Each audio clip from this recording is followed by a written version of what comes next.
You might get a little bit closer. Was on everybody. My name is Justice. I'm with my guy.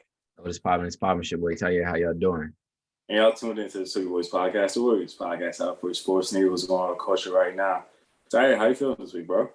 I'm feeling good, bro. I'm chilling. Just the weather is on this Jada Smith shit. I don't know how to choose. If I want to be hot, I want to be cold. But other than that, I'm good. How you? I'm feeling great, bro. NBA season is back in full effect. You got NFL right in the middle of the season right now. College football is heating up, getting midway through their schedule. There's college basketball on top of that, a few weeks away. As a sportsman, I'm feeling good, bro. Yeah, it's pretty good. On the college football tip, I'm turned off, but everything else is good right now. I mean, we know why you're turned off. It's okay. We don't gotta get into it. Anyway, so let's get into it, bro. NBA is back, and the Ben Simmons saga continues. So we talked about last week on this podcast how Ben wanted to hold out. He wasn't planning on showing up to Sixers camp. Ultimately, he made a decision to show up at Sixers camp. And their last practice before they played their first game of the season on Wednesday, he got thrown out of practice. Doc Rivers wanted him to participate in the defensive drill. Ben said no. Doc asked him again. He still refused. He said, you might as well just go home. He said, I bet. But he didn't go home. Right after that, he went to the Lila Strip Club in Philadelphia. So while he's in the strip club chilling in his bag, Embiid and his other teammates are addressing media. And Joel came out with the now famous quote, I really don't care about that man. At this point, the two of them can never be in the same room. Both of Joel is just done with him and his shenanigans. He said in his press conference while he was talking to the media that we don't have time to be babysitters for him anymore. And it just seemed like the Sixers were just about this close to wiping their hands with him. But somehow they're still trying to save face because after a home opener, Joel came on the mic, thanked the fans for their support, appreciate them for coming to the game. Also said, and this time, let's support our brother Ben. Let's go ahead and do that. And that was also followed by a tweet of Tobias Harris, basically endorsing Ben Simmons, like, hey, when he gets back, we're going to welcome him with open arms, and we're just going to go out here and play basketball and try to win games. So we have all that within the first week of the Sixers, bro. So all of that, what is your takeaway? They're kind of falling into the Lakers category with me, as in I don't want to talk about you guys anymore, even though I have to. And at this point, bro, I'm done. Like I said last week, I was done on both sides before this happened because both sides have one foot in, one foot out, and just talking to the media when they're both not or contradicting themselves every step of the way. Like I said last week, Joel Embiid, Doc Rivers, you can't come out after a playoff game and blame the loss on one guy and then suspect and be like, oh, if he wasn't here, or if they ask you the question, do you see Ben winning a championship with you guys? Do you think that can happen? You say, oh, I'm not really sure. If he's such an integral piece, that shouldn't be a question. The Lakers are not going to say that about Anthony Davis at all. They're not going to say that. If you ask Frank Vogel, that is just not going to happen. So if he's a priority to your team, that's something that wouldn't have been said. So you already have forced him out verbally by yourself. Fans have forced him out by themselves. So it's not like he just magically out of the blue was like, hey, I wanted to be traded.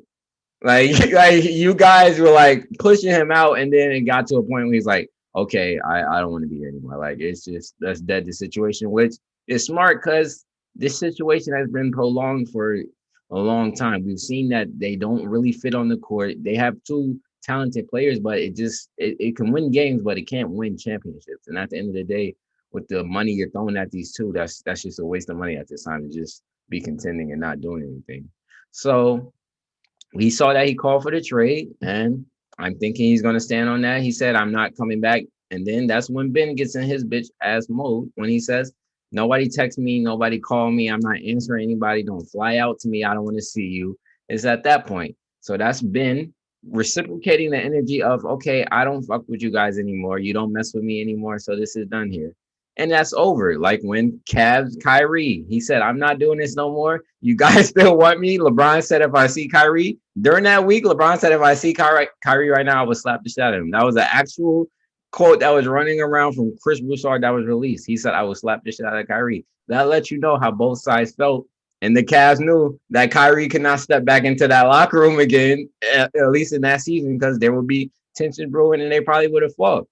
And as we see now, Ben Simmons is not the guy that's going to cause a fight. He's passive aggressive. So he's just going to mope around in some sweatpants on his phone, 5 feet away from the huddle, 5 feet away from everything, just in the back, just like, I'm not really here. And it's just like, it's a bad look on both sides because I don't see how you're actively trying to trade a guy and expect him to play for you. I just don't see how like it really works. It's like, if my market is down, I'm not going to go out there and explode myself so they can trade whatever they need for me. And then I go to a bad situation that just traded their whole life away from me. No, I'm just going to bullshit because you don't want me here. I don't want to be here. So you have to trade me. So at this point, Ben Simmons has all the leverage. The Sixers, people are saying the Sixers have leverage. They really don't. They have zero leverage at this point. Y'all express interest that you don't want him anymore. I don't get it at this point, and that's just where I stand on it. Once you say you didn't want the guy anymore, what are we doing anymore? Right, but Daryl Morey, he's still being stubborn about it because on a radio interview from this week, he had the quote saying, "You're gonna think I'm kidding. I'm not. This could be 4 years. Every day we're gonna expect Ben Simmons to be back, or we trade him for a difference maker." And I listened to the whole interview, and he's pretty adamant about that. He's pretty stubborn on his stance, saying, "Listen, we're gonna expect Ben Simmons to be here at some point to come in, check in, be on the court, and help us win games. And until that happens, we'll just wait it out. But in the meantime, we're going to try to see if we can somehow finesse a trade to get a difference maker." But the thing is, you're not going to get a difference maker for Ben Simmons right now. That's simply not going to be the case. You can try to play the long waiting game, but hey, I'd be very surprised if Ben Simmons is still on the roster 2 years from now. And I'm calling Daryl Morey's bluff on that. Yeah, you still have he's still under contract for the next 4 years, so you do have some leverage on that standpoint. You can still fine him for not participating and not playing in games, but that's only going to be for so long until eventually you're just going to have to make the move. And you mentioned it too, like there's going to be tension in that locker room if he does come back, and you can't expect like that chemistry to be good, be solid, and try to win games at the same time. Like it's simply not going to happen. And Daryl Morey's whole point is we're not going to trade him for role players because that doesn't really help our team win a championship this year or in the near future with Joel being in his prime. But unfortunately, this is just one of those scenarios where you just have to take the loss on the investment and just move on from it. That point right there, this whole situation is you have to take a L. Beggars cannot be choosers. You had an opportunity last year to trade for James Harden, and y'all were not willing to give up Ben Simmons for that trade. So now a year later, you cannot be sitting around saying, "Oh, I want a Damian Lillard piece. I want a Bradley Beal." No, you had James Harden in your back pocket last year, and you didn't do it. So now nobody's going to feel bad for you. And like, it's like, bro, we've seen this happen. When the chemistry is bad, it's bad, bro. Like the Lakers traded away Shaq in the middle of a dynastic run. They could have went for 3 more championships at that point, but the chemistry is bad. We can't bring this back. Kobe's in his prime, but oh well, he's just gonna have to waste his prime away, dropping 60 every night because we can't do it this right now. It's way worse if we keep them here together. Right, you're just gonna have to cut your losses, and also teams, executives, and players around the league all see this. They're all watching this. So if I'm one of the best players on a contending team for the playoffs or potentially a championship contending team, my general manager calls me into the front office and says, "Hey, listen, we're thinking about trading for Ben Simmons." I'm saying no. Absolutely, I don't want him here because look at what he's doing when shit doesn't go his way. He has to be the focal point and the center of attention in order for him to be fully happy, in order for him to be fully engaged, for him to win basketball games, or at least to help win us basketball games. He's not going to come into a situation and be the 2 or the 3. That's not what's going to happen. I don't want him on the team. And before, there were probably maybe 5 to 7 teams that would realistically trade for Ben Simmons. That listed team is probably now down to 3. Like the market has shrunk for this guy the longer it prolongs. Yeah, man. He better have fun in, I don't know, Sacramento, Indiana, Orlando. I don't know. That's why I'm feeling like he about to be ending up so bad, bro. That's just what it's going to be. Sixers just cut him loose because he serves as a distraction. Serves as a distraction for not only the Sixers, but for the rest of us basketball fans from the 75th anniversary team. So let's get into that real quick, bro. So this year is the league's 75th anniversary. And one of the things that they did to help celebrate it, they added 26 players to the 50 greatest players that 50 greatest playlist that they did back in the mid-90s. These are the guys that made it: Ray Allen, Carmelo Anthony, Kobe Bryant, Giannis, Steph, AD, Tim Duncan, KD, Kevin Garnett, James Harden, Iverson, LeBron, Jason Kidd, Kawhi, Dame, Bob McAdoo, Reggie Miller, Steve Nash, Dirk Nowitzki, Chris Paul, Gary Payton, Paul Pierce, Dennis Rodman, Dwayne Wade, Westbrook, and Dominique Wilkins. Overall, really solid list. Really solid, really solid. But there's a couple of names on there, and you're like, really? And one in particular, Damian Lillard. Now, both of us love Dame. He's a killer on the court, great point guard, best player in Trailblazers history, 6-time All-Star, 6-time All-NBA guy. But does he deserve to be on the top 75 of all time list? I don't think so when Dwight Howard's right there for taking. And if you're going to put a guard on there, Kyrie has a chip. And Kyrie has shown up in multiple playoffs. And he's hit one of the most iconic shots of all time.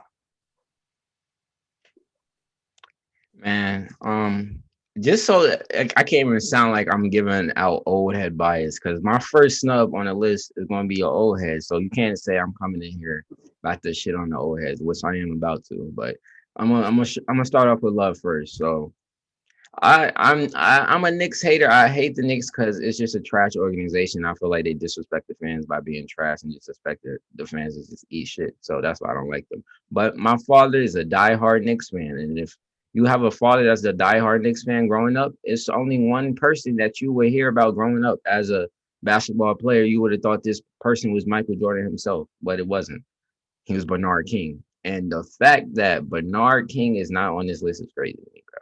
It's crazy to me that Bernard King, one of the most prolific scorers in NBA history, bro, just is not on this list. And I look at the list and I see guys like Jerry Lucas, Dick Askren, Bill Sharman, Dolph Shays. Like, fam, the 50 list was your time to get all the people that played in the 50s off, right? That was their time to get their claim, but it's not you're cemented on this list forever. You can get pushed off this list, and this list felt like, oh, if you played the first 3 seasons in the league, you're cemented on the list forever. And fuck out of here, that is bullshit. Because I say that there's a lot of old white guys on this list.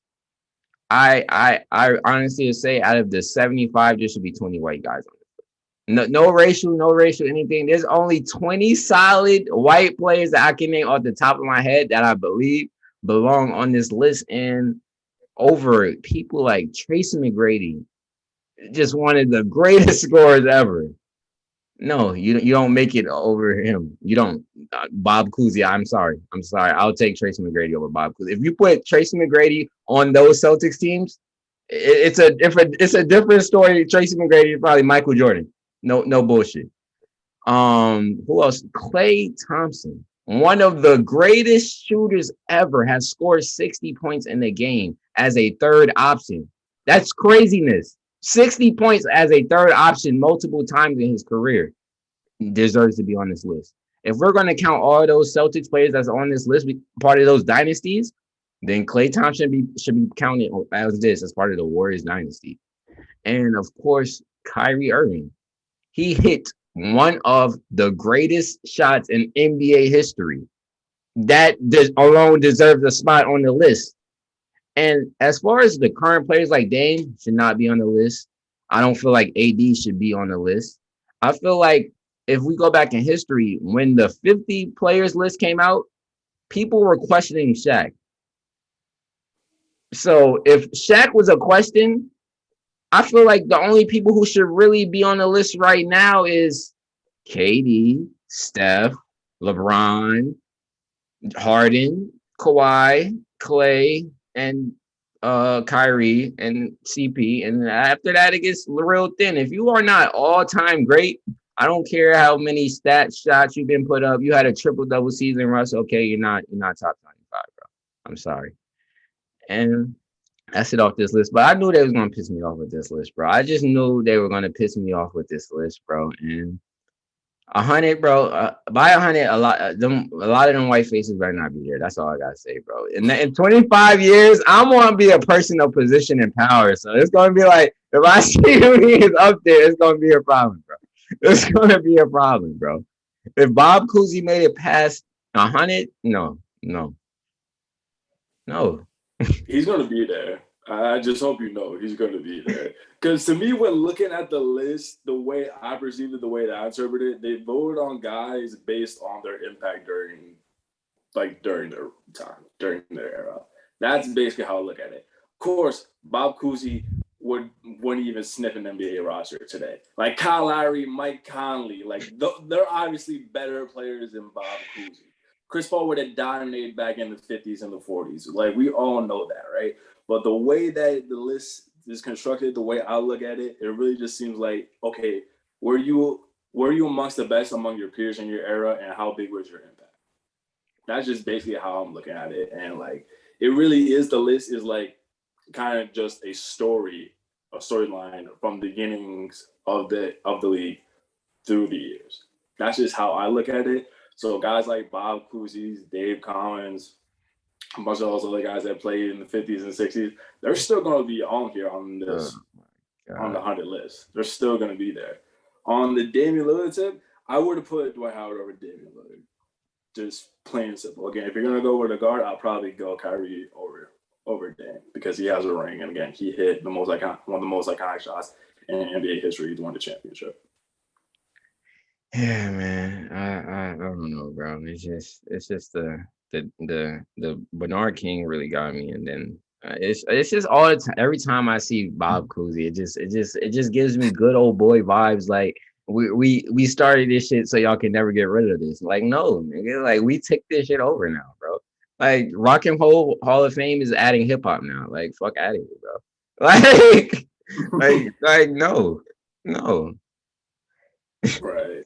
That's the 75 list. Let's see what the 100 is going to look like. Maybe Dwight Howard gets in there, and who knows? Maybe like they'll decide to take off some names from the original 50 by then. Oh, bro. Speaking of Dwight, bro, we might as well get into these guys, bro. We're gonna have to talk about them eventually. I might as well get it out early, bro. Let's talk about the Lakers. I wasn't even going to bring it up, but you want to bring it up? All right, but so the Lakers are a little bit they're not in panic mode. It's only been 2 games. But they're only 2, and there are a couple of signs that aren't too good in the first 2 games. First game they played, Golden State, ended up losing to Golden State. Curry dropped a triple-double, but didn't have a great shooting performance that night.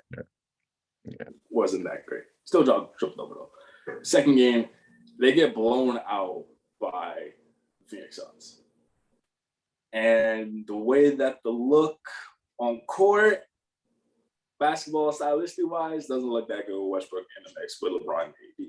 And then also, it doesn't help when you have Dwight Howard and AD going at each other on the bench when they're getting blown out. Obviously, of course, they had the jokes on the internet, that fact that Dwight was mad that AD made the top 75 and he didn't. Obviously, we had those jokes trending on Twitter for a little bit. And Dwight addressed, the whole little situation right after in the press conference. He said, no, me and AD, we squashed it. It's whatever. We're just 2 competitive guys that want to win. That want to do what's best for the team. But when you have about 3 different storylines, negative storylines to point to in the beginning of the season where you're trying to win a championship and when a team that has very high expectations for themselves, it's not a good look. Yeah, man. I saw something on Twitter. They said the Lakers is bringing that death row energy to the league this year, bro. And I think that's the only way they could get it done this year, bro. if they bring this energy, I think they need this. They need to go through a patch where they just gotta fight and dog this shit out and really just be the villains. They gotta become the villains, bro. When everybody root for them, I feel like they get into their head too much. They start playing with a bop that they shouldn't really have, and they just fuck up. I feel like they need to be the villains, the underdogs, the bad boys of the league. Scream fuck everybody, but like I like to see LeBron yelling at camera playing on the field, on the court. Like I like that, bro. Tell him you're a little boy, like you're a little man. You cannot talk to me, bro. Like calm down. You got to your first finals. I've been in 10, bro. Like congratulations, you gave me a year off. Thank you, actually, bro. But calm down. I like that. Rondo pointing guns at the fans, bro. It's just like they're bringing a different type of energy to the court this year. Black Air Force energy might be the team uniform this year, but as far as the play, it's looking like a lot what I thought it would look like. Westbrook just shouldn't be here. Like y'all should have just never picked him up. Y'all should have. Man, I mean, feel like maybe by December they're gonna be like, okay, we might have to try to move on from this if we can. I don't think they will be able to, but they're gonna try. But I feel like they just gonna have to configure this lineup. But this Laker team reminds me a lot as a old previous Lakers fan until Russell Westbrook is off the team. It reminds me of that 2012, 2013 team when we got Dwight and we got Steve Nash, and it was like, oh, we have this superstar who's kind of hurt, who has a lot of ailing problems, but if he's healthy, he's a dominant big man and you can't stop him. And then we got the old GOAT that nobody can stop. He just needs help and he could get you to a championship. And then you have a Steve Nash type of player who you could say is fitting that Russell Westbrook mold. If he just plays a little bit like his old self, we can get this ring. But it's really going to turn out to be the LeBron show. I just got to do everything. And hopefully it doesn't end how that season ended for Kobe. But it's looking like it might gear up to be that type of season for the Lakers this year. Just LeBron really carrying it on his back. Yeah, they're definitely gonna have to figure out some lineups and like how much like each guy's gonna have to carry the load. The way that's looking like right now, it is gonna be the LeBron show, as you already stated. But it's kind of hard when you have Russell Westbrook on that team when he's so just ball dominant and can't really shoot even league average from three. Can't really stick him in the corner. Defense are gonna say, "All right, you want to shoot? Go for it." We're ready, like we're ready for the rebound. Like we already got guys running off the other side on the fast break already. Like, not worried about that. But in that kind of just lineup configuration, I heard on a podcast, I believe it was from a writer from Sports Illustrated, that flirted with essentially that with the idea of maybe like a third of the season in, if they're still having trouble trying to find identity, having Westbrook come off the bench. Just throwing it out there, and it makes sense. But in reality, like it makes sense in theory, but in practice, it's not going to work because Russell, of course, is an alpha. He has such a big personality and such a big ego that he's not ever going to demote himself into a secondary role be the leader of a secondary unit. That's just not happening. And to me, as a part of a team building process, that would just be a mission of failure because nobody is paying $40 million for a bench warmer, somebody coming off the bench. That's just not happening. So if that does happen, that's a real bad look for the Lakers mid-season if Russell has to end up switching to the bench. And halfway through the season, I feel like they will have to have that, that look in the mirror. They'll have to look themselves in the mirror and say, like, hey, we're not that good as we all this look good on paper. It's not good. It really didn't, though. I don't know who this looked good to, but them. It's just whatever they thought in their mind. Yeah, we put too much faith in ourselves. LeBron's like, guys, I am sorry. I am sorry. I was the catalyst for this. I'm sorry that I was the architect for this team. Even though Rob Pelinka is the GM, we all know I helped put this team together. Sorry guys. So with that being said, you're going to Toronto, you're going to Milwaukee, you're going to Orlando. We're going to see if we can try to scrape whatever's left and see if we can make it later. Yeah, this is about to be a 2018 Bron situation come February. Just like, all right, guys, I know what I need to do now. I just have to press reset and get a bunch of guys that can go out there and shoot a three. JR, get out of college, nigga. Come on. Is Buddy Hield still available on the market? Can we go get him, please? Yeah, I want Westbrook. And the funny thing is, the Kings will take Westbrook right away too. That's the funny part. They will. They're doing anything for excitement. They're like, oh, fun. We can sell tickets. Okay. Fun. We'll run a lineup with De'Aaron Fox, Russell Westbrook, and Davion Mitchell. Okay. And Tyrese Halliburton. We'll do that. There'll be a college team, bro, an AAU team out there. They would just be playing AAU basketball. That's how all their games will look like, just running up and down the court. Running up and down, no plays, just one-on-one pick and roll action. That's it. No jump shots, straight dunks, and slightly mid-range pull-ups. That's all. And you can sell that as a great lead back team. Like, that would be a fun team to watch. Nah, the Kings management might be able to sell themselves on that. They may be able to talk themselves into that. Who knows? Moving on. Let's get into Golden State, because Golden State, 2 games this week looks really good. Like we said, they won against the Lakers first game of the season, carried out triple double. Second game, followed it up with 40 plus points against the Clippers. And you're saying to yourself, wow, Curry's gonna have another MVP season. We kind of already predicted that, but it's looking scary already. It's looking scary already, and as I've been saying, bro, it's just that time to start recognizing that this dynasty is not ending, bro. We took a brief little break. We had to retool. People got hurt. We had to reshuffle our decks, but the main piece of that dynasty has stayed whole, healthy during that whole time. Broke his hand a little bit. That was just a recharge, but he's here. And he's looking MVP form again. Body looking real strong. Are you taking contact more? And we got a highly motivated, highly upset player who's been on the bench for 2 years, real time, and he's ready to kill. So when just Steph keep building up, and then we got a young player that's looking like a straight young killer in Jordan Poole, who in this time is just going to grow. And once Clay comes back, he's coming off the bench and killing every second unit out there. So right now, I like where the Warriors are sitting. And one of the great things I think I said last week, I'm so glad we got Andre Iguodala back, because he's another person that's part of that dynastic cloth culture. It's good to bring back. And he's always looking for stuff. And he's teaching that to the young boys. And they looking good this year. I see them around the 3rd, 4th seed. And that's all we really need to be come playoff time. And once playoff time get going, we get Clay back around. They say he's looking like a December, January. Clay, I feel like he get his feet under him by March. I feel like he's going to be a deadly shooter at the playoff time, and that's all we need him to be. And I'm feel pretty confident that I might get my 2 favorite players playing against each other in the finals this year, bro. That'd be dope to see.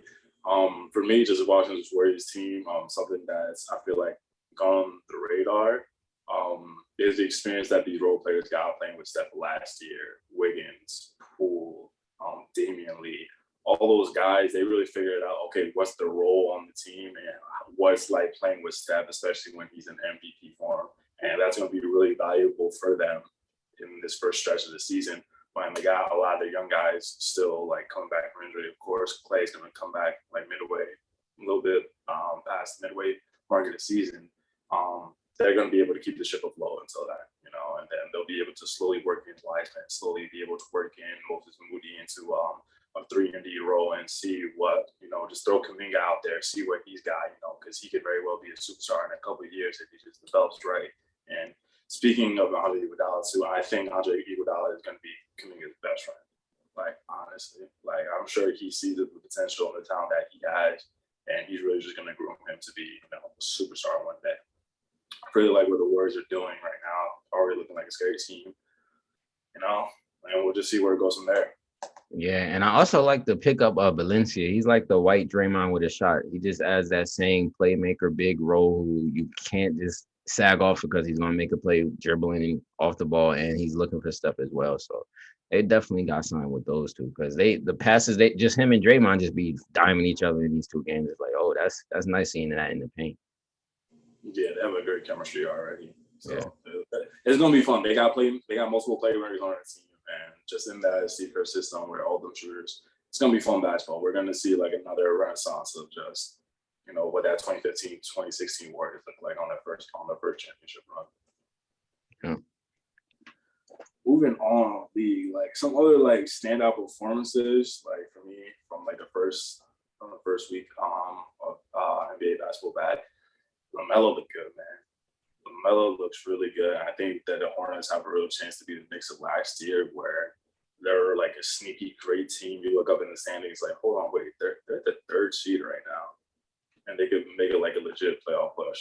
I really like the Hornets. The Hawks look great too. They're picking up right back where they left off. I think they have a trade coming in the next year or two, just simply because they're not going to be able to pay all their young guys. I feel like if they have a good record come January, and it's a legit record where they beat quality opponents, especially guys out west, teams out west, they could make a trade and really push for a possible sleeper finals appearance. Yeah, it's definitely because those East teams are all close. They got scores that are streaky. So one of them could have an off night and the other one could be hot, and then that's just the team that's gonna win. Like Trey could be hot and Jason Tatum could be off, or Embiid could be messing up and Trey could be on, and that's just how it goes. And you just got to beat the Nets and the Bucks, and that's really what you got to worry about. Western Conference still competitive. Utah's still going to be a great regular season team. First two games, even though Phoenix lost their first one, they won their second one against LA. They look good, looking like they're picking it right back where they left off as well. There's a lot of continuity right now, what I'm noticing in this first week. So we'll see how that goes. Also, real quick, third pick, Adam Mobley. He's going to be a monster defensively. He's going to win a couple of Defensive Player of the Year. So I saw him against the Hornets playing. He just moves so well as a big, and he's so tall. He knows how to use his length as well, just getting to the passing lanes. Like, he does a lot of stuff that's not going to show up in the box scores and maybe even the advanced analytics. But the dude is he's going to be a monster defensively, and he could really be the anchor of a championship defense. Yeah, that's good. I didn't get to see him. I got to check him out. But I saw his tape, and he just looked like a raw talent that he just got to groom a little bit.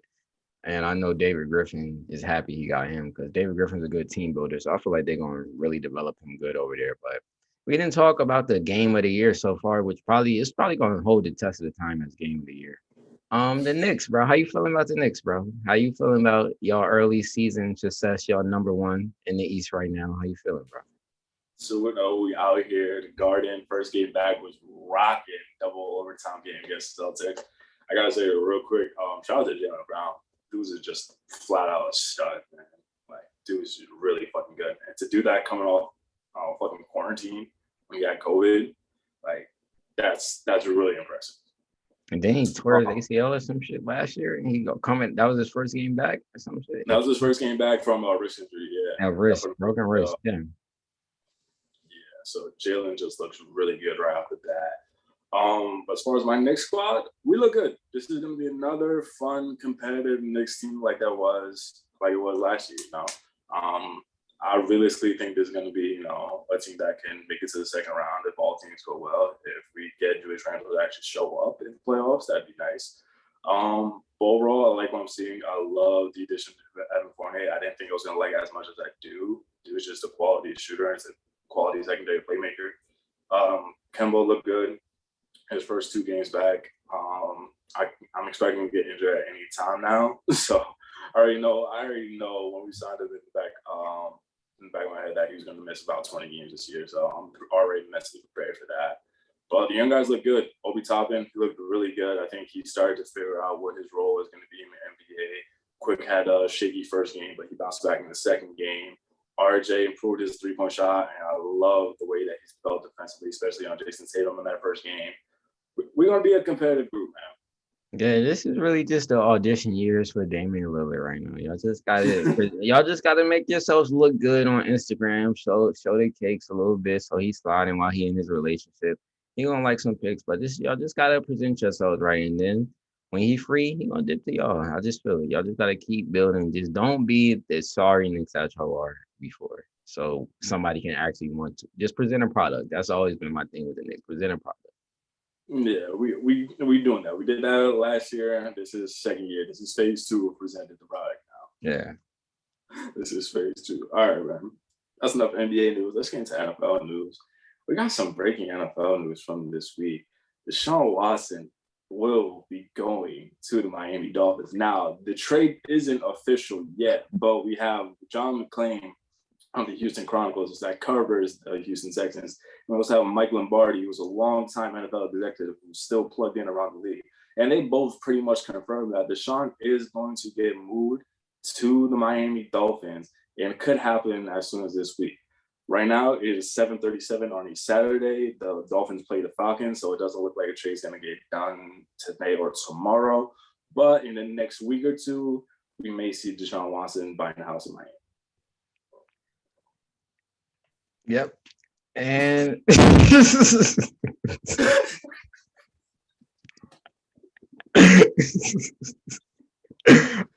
yeah, this whole situation is crazy, man. Like, even still, I don't know, bro. Cause like Brian Flores the other day was like, yo, fucking Tua is our quarterback. Like, I can't really gauge Brian Flores, bro. Like, he makes zero sense to me, bro. Like, he's like, Tua is our guy. We rock with Tua. I'm about to bench him next week. Tua is our guy.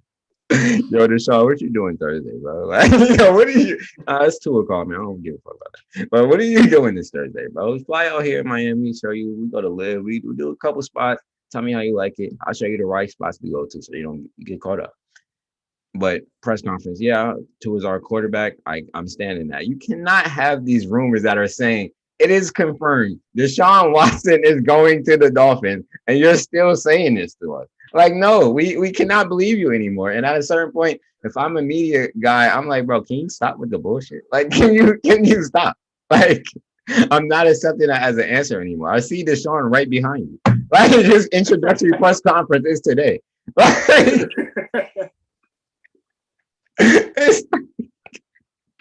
I'm telling you, at the introductory press conference, if Tua is not traded in this trade, bro, he's going to say that Tua is their quarterback, bro. Even if Tua is traded, he's still going to say Tua will always be a Dolphins quarterback. And once a Dolphin, always a Dolphin. No, but the thing is, yeah, if Tua doesn't get traded, obviously he's still going to be on the team. And the thing is, we still have to see what the result is of Deshaun's legal issues, because he has 20 plus cases filed against him for sexual misconduct, sexual harassment, half of them being criminal and the other half being civil. So we still have to see what the fallout from that is. But the thing is, I don't think much is going to happen because, like, not much is going to happen because if there honestly was something that was going to happen, we wouldn't know about this trade. This story wouldn't have dropped. So the league knows, the lawyers know, Deshaun may know himself, and the front office of the Dolphins, they know probably how this is going to turn out. Well, is there a chance that he still gets suspended for a few games? Yes, of course. But where the Dolphins are right now, they'll take it. And I feel like right now they're just putting the pieces in place for next year because they're 1-5 right now. They're in a desperate situation for getting a quarterback because, unfortunately, Tua really hasn't put up anything on tape to really make him stand out for the rest. Has he gotten a chance? Like, can we really talk about? Has he really even gotten a chance to put up anything, bro? It's like y'all have never showed me faith the minute I stepped through the door. Y'all seen that Justin Herbert had a fat ass, and y'all just completely forgot about him in a month. It's like, it's ridiculous, bro. Like, I guess you understand where you're coming from, but the other argument besides that is, look what Justin Herbert did in his first year, and look what Tua did in his first year. Granted, Tua didn't really get a chance to get see the field consistently because he was splitting snaps between Ryan Fitzpatrick.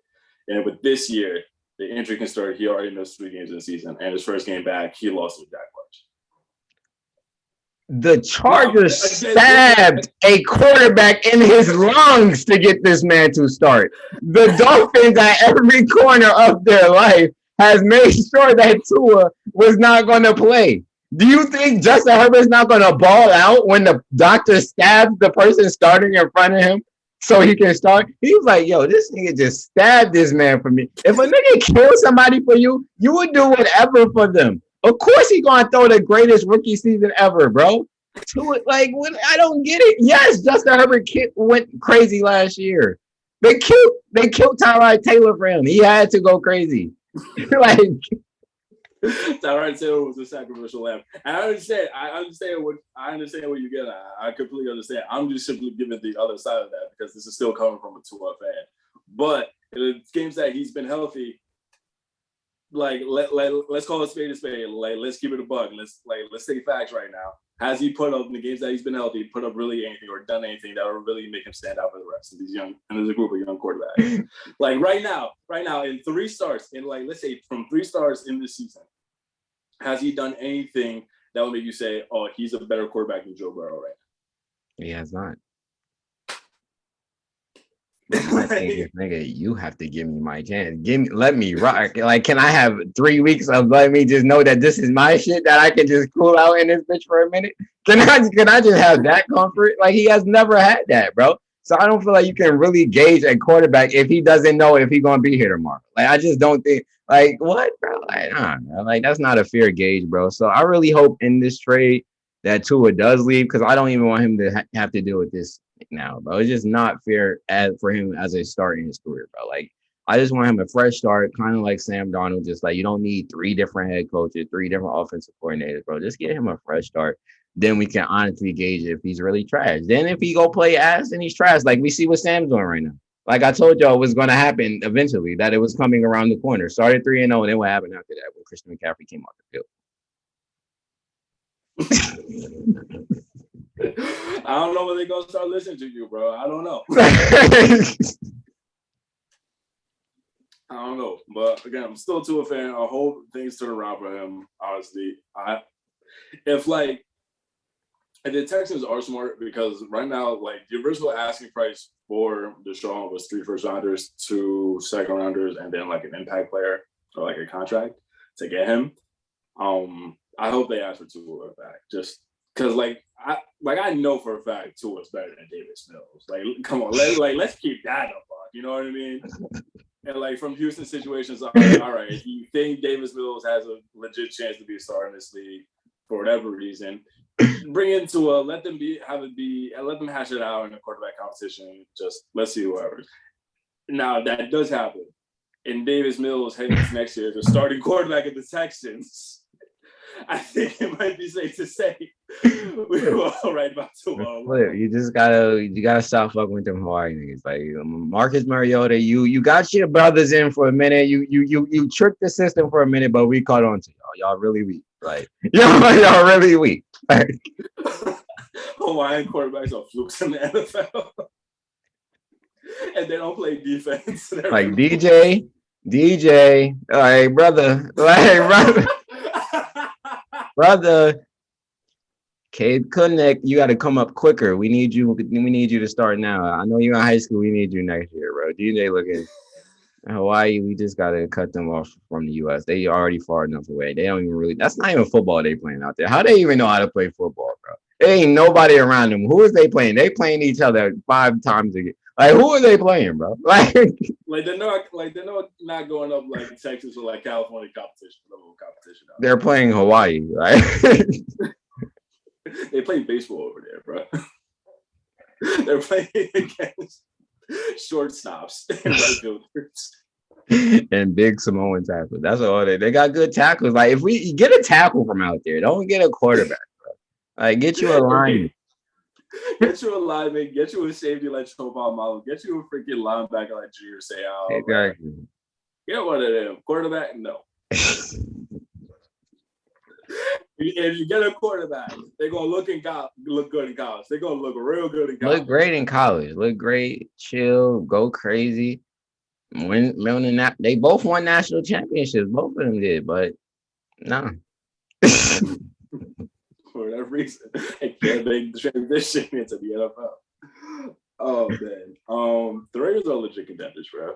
They proved that against the Chargers. Blew them out 34-16. That was probably the best win the Ravens have had. It's his Giannis year, bro. I said last week I needed to see that game. They taking it this year, bro. I'm confident they might win it all this year, bro. Dominate on both sides of the ball, offense and defense. They look good. Like certain times you could just feel destiny in a team, bro. I felt that a little bit towards the end of the season with the Bucks.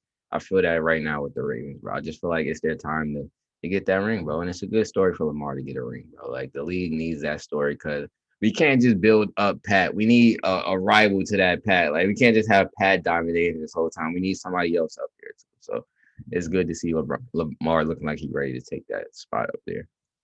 That's a fact. Cardinals are still undefeated. Blew out the Browns 37-14.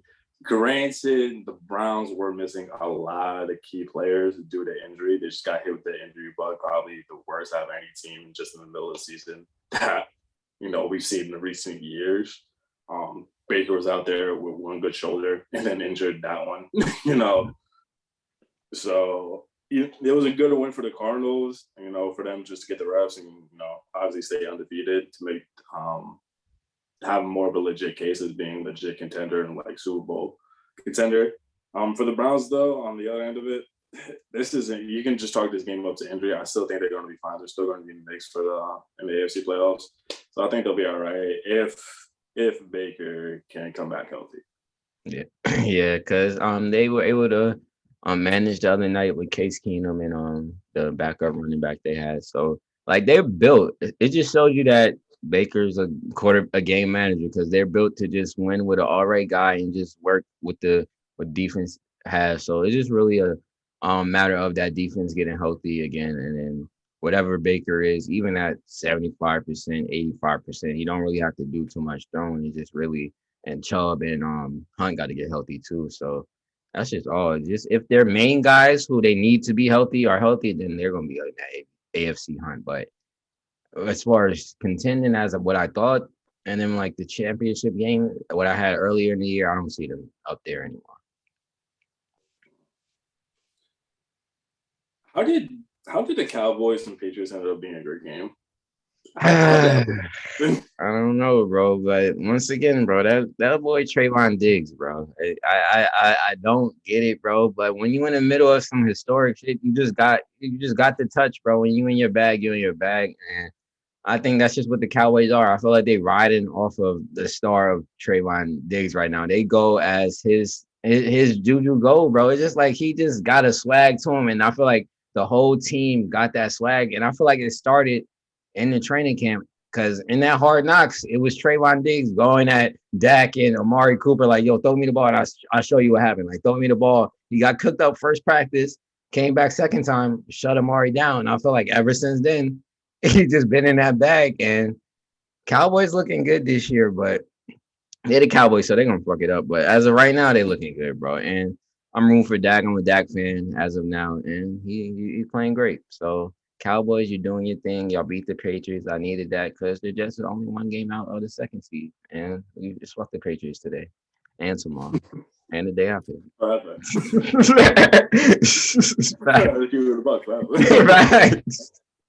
I already know what it is on this side. Fuck out of here. Right. Speaking of which, we're playing them tomorrow, bro. I'm not gonna lie. For like at least three times today, I thought it was Sunday, and I was just checking my phone, like, "Yo, is it 1 o'clock yet? Is it 1 o'clock yet?" That's tomorrow. We're playing them for the second time. We don't got to worry about Spawn Gilmore because he's not even on the team. Patriots coming off a loss, bro. I feel like we gotta get them right now when they're down and out. If we don't score in the first half, we're getting smacked, bro. It's just as simple as that, bro. Like that's just how it is, bro. Like Michael LaFleur, you got 4 more weeks to show me that you can create plays for players, bro. Like Kadarius Toney is going crazy for the Giants right now. I need to see Elijah Moore in plays, bro. Like I know Keelan Cole, I know James and Crowder, they're established receivers. My God, I want to see Elijah Moore and Denzel Mims on the field, period, bro. Like that's just what I want to see, bro. I don't care how they fit your playbook. You fit for them, bro. They're stars, they're raw, and they don't grow on the bench. They don't grow learning, looking, reading plays. They grow out there learning what to do against defenses, bro. And that at this point is getting upsetting that they don't notice that we have talented players and they don't utilize them. I'm tired of throwing the ball to Corey Davis in every play. We don't have to do that. And that's what's hindering Zach because all he sees is, oh, I just got to go to Corey Davis. That's what the plays are really opening up for. When we can open up to the other 2 dynamic wide receivers that we have on the team. Corey Davis, Elijah Moore, and Denzel Mims could be a dangerous trio if we just work that trio. No disrespect to Keelan Cole and Jameson Crowder. They're great. They're good receivers, but they don't have the potential to be great like Denzel Mims and Elijah Moore do. And that's just what I want to see out of the Jets. But do I think we're gonna win? No, I think we're gonna get clapped, bro. To be honest. Honestly, I'm not even getting my hopes up this week. We're gonna get smacked. But I saw my boy Zach listen to that Keith Sweat, bro. That's my quarterback for life, bro. I don't care what else he do, bro. I never saw Sam Darnold bumping no R&B. So it's like Zach's my guy.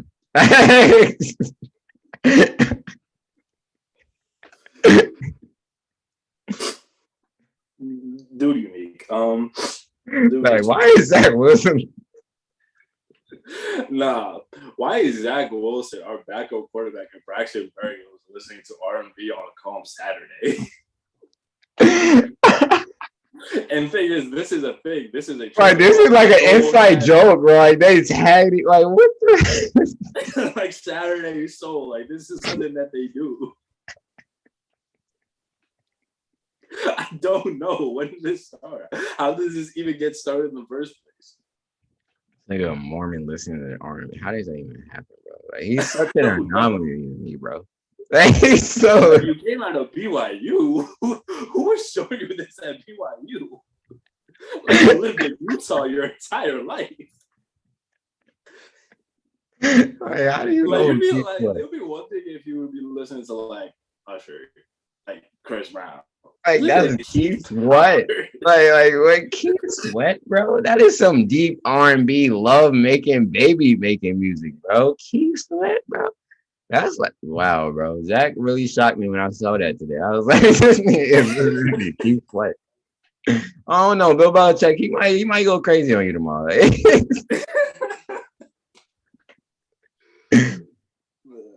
Another game to look out for. One that I got circled. Bengals and Ravens. Bengals are a fun team to watch, man. They're just fun. Joe Burrow, Ball, and Chase, Jamar Chase, Ball, and their defense. They actually have a solid defense that's out here making plays. They're able to keep up with the Packers. They're going against a hot Ravens team, so this is going to tell me a lot about the Bengals squad. Yeah, and it's going to tell me a lot about this Ravens squad, how Lamar goes against another passer. Like I just want to see Lamar kill all the passes because they say he a running quarterback. I think even somebody on the Bengals say he's a running back that's just playing quarterback this week. So I just want to see Lamar kill all the passes that people will overtake over him. They want every pundit was like, oh, Justin Herbert's the best young quarterback. I would love to have a guy like them. Lamar said, all right, I'll kill him. Oh, Joe Burrow is one of the greatest pocket presidents. He senses the pocket ever. Okay, let me kill him too. And I just feel like Lamar is just on, let me kill everybody y'all say is that guy this year season. And I feel like it's going to be the same thing this week. Love it. All right, bro. I don't know if you saw this. Do you see that Michael Myers is homophobic? Michael Myers is homophobic. Homophobic? Mm-hmm. Is Michael Myers Boosie? Is Boosie Michael Myers? What? Nah. Actually, I may not even say no because he might be according to Twitter. So in the new Halloween movie, there's a scene where Michael Myers kills a gay couple. This is the first time there are explicitly been gay people in a Halloween series movie. So he kills this couple. Twitter did what Twitter does. Some tweets were, quote, all I got from the new Halloween movies is that Michael Myers is homophobic. Halloween Kills was so good, but why did Michael Myers have to kill that one gay couple? Michael Myers is homophobic, confirmed. Can't believe Michael Myers is homophobic. Hashtag canceled. Michael Myers is a racist, homophobic murderer. No respect for him now. Those are just some of the tweets.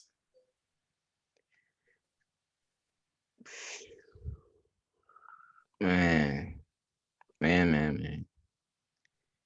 Dave Chappelle is a great comedian, bro. I just love Dave Chappelle. Absolutely. He's just the GOAT, bro. Like time and time again, just in situations where he's not even anywhere near, he's just like, oh, he's the GOAT. Like that's his greatness, bro. When nothing that has to do with nothing about you, and your name could pop up in somebody else's name, like, yo, you're the greatest, bro. Shout out to Dave, but what do y'all want, bro? Like, honestly, what do y'all want representation, or do y'all just want to be superior? Like, what is it, bro? Because in all horror movies, the couple that are mixed straight couple, they get killed too. The black guy get killed first. Like everybody gets the smoke, and that's what Dave was talking about. Everybody gets the smoke. I joke on everybody, but when I joke on you, it is a problem. When I kill you, I am now homophobic, a homophobic killer. No, I am just a killer. I kill everybody. The problem with Michael Myers is not his homophobia. It's the fact that he's a killer. Start there. Like what? What the like? If we wanted to do a Twitter deep dive on the Michael Myers series, how about the fact he's a fucking serial killer? Start there. That's the deep dive. There's nothing more to dive into. Like, I know. Like, I know. This man is a serial killer. He's caught bodies on top of bodies for the past 40 years. He does not discriminate at all. To him, a body is a body. He don't care. Like it's like they force you to either be Boosie or you're nothing, bro. It's like you either Boosie or is that. Like no, it's just everybody gets killed, bro. Like everybody is nobody attacking you right now, bro. But if we don't put you in the movie, it's why is there no gay people in the movie? Like what? Like how would you like this movie to go? Y'all killed Michael Myers. Oh, that's what they wanted. They wanted to be the hero of the day. The gay community has killed Michael Myers. It's over. That's what we needed this whole time. Okay.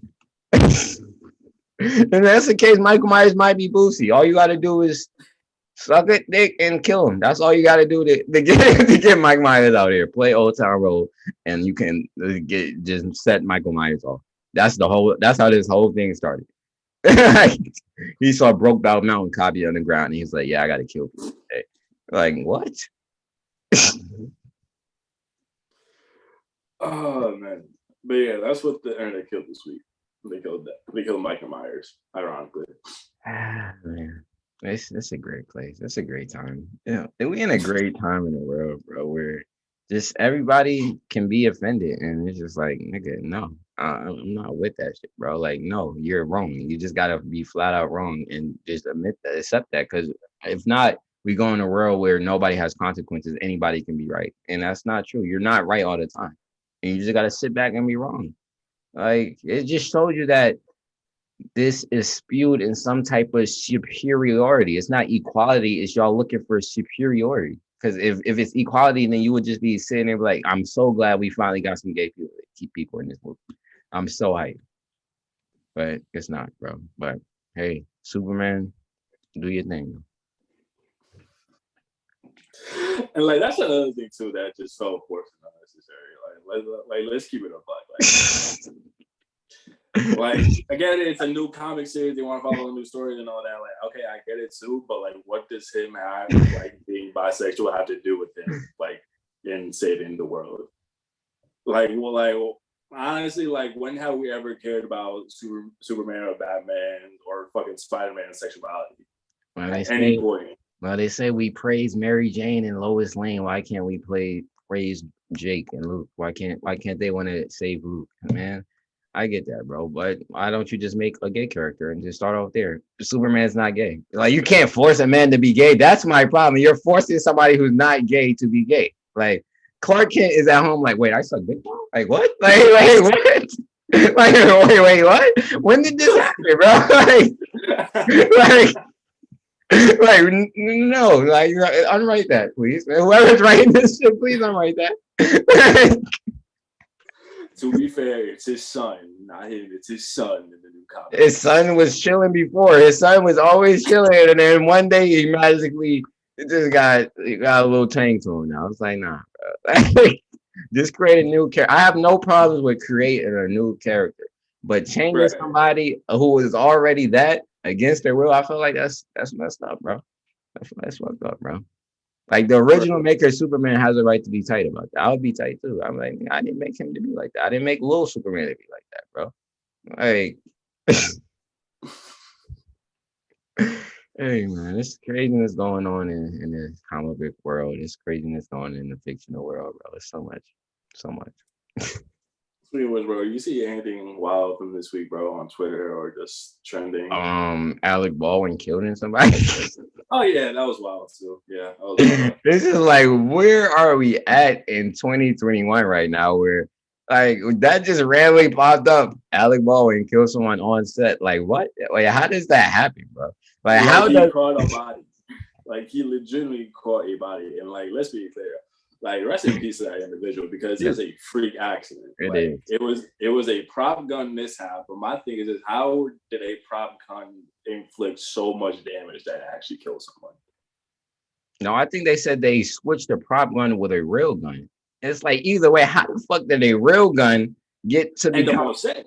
like where is the conflict here? But somebody has to go to jail for this. Like I need to see somebody in jail over this, bro. Cause like I feel like this is gonna have the whole movie industry shook up. Like we about to go back to some olden age type of props. Like we're gonna see some stick guns, and it's like, yeah, we can't even authorize that shit. Why the Alec Baldwin situation they got real, bro. And I'm praying for that family, and I'm praying for Alec Baldwin because that's like some rough ass shit to deal with. Like you just showed up to do your job as an actor, and now you a killer for all intents and purposes, and you weren't even trying, bro. It's like, damn, that is fucked up, bro. Like And like even he might get hit with a manslaughter charge, like potentially. Like that's on the table. and it's like I don't get how even if it was a prop, bro, and during filming, she was a director, bro, like a cinematographer. So how was she in the position to get shot, bro? Like how was she in like what part of the movie calls for her to have the shit pointed at her, bro? Like it's just so many things I don't understand, bro. But I can't imagine being on set with that. I really think I was Squid Game, bro. I'm like, yo, what the fuck just happened, bro? I'm like, how did this shit just get real out of nowhere? Like, what the fuck, bro? I'm like, nah. I would be stuck for a minute, bro. Praise up to them, bro. But yeah, that was the wildest thing I saw this week, bro. Definitely that, bro. Yeah, that just came up out of nowhere. I was like, whoa, what? I had to read that headline a couple of times just to make sure. Like, well, wait, we're talking about the same person, right? Oh, okay. Yeah, it's like wow. Yeah. All right, bro. Let's get into new music. It was a little sleeper release this week, but I feel like we got two good projects. One from Wale and one from Fetty Wap. Let's start with the Wale album. Florine 2 came out kind of out of nowhere. Really was not expecting it. Apparently, like he released a couple of singles throughout the year. I just flew underneath my radar. I did not even see that. But listening to it, another just really solid quality Wale album. You know, there's nothing more I could really say other than that. Like if you're used to Wale, you know what he's about. He gives you more to say on this, and he does it really well. One thing I will say, him and J. Cole on Puck It Out, really good collab, and I wish like they did the project similar to Dirk and Baby. They did a collab project together, like calm. It doesn't have to be nothing long, like a calm, like 7-10 song project. I feel like that would be really freaking dope to hear. But other than that, man, yeah, there are a couple songs that I liked on here. Like I said, the J. Cole song I liked, the one with Rick Ross, Jump In, Down South, Extra Special as well, and the intro to No Bounces I like too, and Tiffany Yankees. Yeah, bro.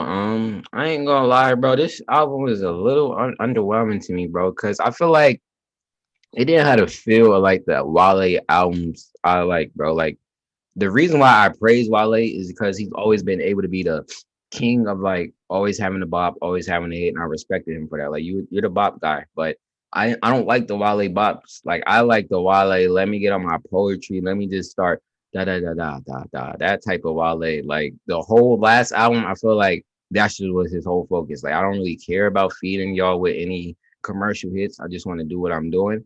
And I feel like this album, he was just trying to find a new bop, and he gave bops, and they're good on the album, but it's just I'm not trying to really dance. I'm really trying to learn something from Wale. But he gave me a couple of those songs, like New Balances was definitely dope. But I like the Poke It Out record. That was one of the singles that came out before. And then the Angles, that one been on like the whole summer. And then I like the Dearly Beloved track, bro. Whenever you could get Jamie Foxx singing background on your track, I feel like it's always a hit, bro. I feel like Jamie Foxx is always give you the heavenly vocals. But it's a solid album. But I feel like he didn't put his heart into his album. I just feel like he was just trying to give us some bops, and that's what he's good at. So he's never going to release bad music because he's Wale. But as far as that real, like, oh my gosh, this introspective stuff that I really have to sit and think about, I didn't get a lot of that on this album. But it's good because it's more of a mixtape. Because Forlorn One was a mixtape, so I feel like it's just another mixtape. I feel like whatever is next is going to be what I'm probably talking about. But overall, it's a good release. Yeah, good release, calm little tape. Yeah, like I said, really enjoyed it. Couple songs, I like from here. I will say, yeah, like I do kind of agree with you. It's a little bit underwhelming, but like I'm not like mad at it. You know what I mean? Yeah, I'm not mad. Like I got some new, like I got the one, like I got some stuff that I'm gonna carry on throughout the year after it's out. Like so, that's a good album to me. Like if I don't get nothing from the album, then I'll say, okay, this is fine. Like you could have kept it. Yeah, like I think most hip hop fans will be able to find one or two songs from this project that they really like. Mm-hmm. Did you give the Fetty Wap album a listen? No, I was running around all day today and yesterday, so I didn't really get a chance. I only listened to the Wale thing really one time through, so I'm really just giving a review off of that half-ass. But the Fetty Wap, I want to check it out though. Definitely check it out. I mean, it's a really solid project, man. Like I'm not gonna lie, we really haven't heard like he's released music ever since like 2016, just wasn't like heavily promoted like that. And I read somewhere online that this was like his first like studio album that he actually like put his time into, and it was like actually like music that he really wanted to put out. And what he put out was a really solid piece of work. I mean, he's talking about, I like what he's talking about. Like he's mentioning what just trying it out, like doing some stuff for the sake of his kids, providing for his kids, making out the mud, still being that dude in Jersey. I really like that. And there are a couple bops on this too. For me, my two favorite tracks on here are That's Facts and They Know My Name. And also The Truth. The Truth is a really hard song that's been getting some play online. I've heard when people are talking about this album. Also really like Milana as well. Overall, I think it's worth listening. It's not that long of an album. 17 songs, about 40 minutes. Not too long. I think it's definitely worth your time. Yeah, I'm gonna check it out, bro. And I know, I know we heard those little rumors that Kendrick was dropping this week, but I knew Kendrick wasn't coming this week, bro. But I feel like he is gonna drop sometime this year because I feel like he's performing at the Super Bowl. I don't feel like he's gonna perform at the Super Bowl and not at least have something new out. But he might just drop a single and then just take the Super Bowl performance into the album. He might go that route, but I feel like we get some Kendrick music by the end of the year. If it's a song or album, either or, but I was probably leaning more towards a song. Yeah, that's feels like more like what a Kendrick would do. Mm-hmm. Just to answer it. All right. Is there anything else we really gotta mention? Anything else we gotta talk about this week, man? No, not really. That was pretty much it. It was just a lot of sports heavy this week. Yeah, it wasn't too much else going on. All right. With that being said, thank you so much for watching. Thank you so much for listening. Like, share, subscribe to all that. We're gonna do that. And we'll catch you on the next one. Yeah.